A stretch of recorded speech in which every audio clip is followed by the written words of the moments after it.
বিএনপির ভেতরে কোনো দ্বিধা বিভক্তি বা কোন্দল নেই বলে মন্তব্য করেছেন ডক্টর ভাইস চেয়ারম্যান আব্দুল আওয়াল মিন্টু। বিকেলে ফেনীর দাগনভূঞা রাজাপুর ইউনিয়নে জেলা ও সংসদীয় আসন ভিত্তিক প্রাথমিক সদস্য সংগ্রহ নবায়ন কার্যক্রমের উদ্বোধনী অনুষ্ঠানে তিনি এসব কথা বলেন।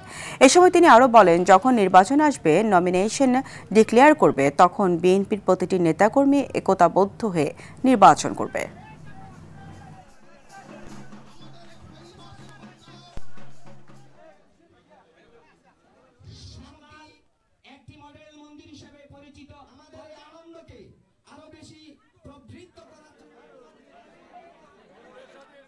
বাংলাদেশে বিএনপির ভিতরে কোনো দ্বিধা বিভক্তি বা কোনো কন্দল নাই।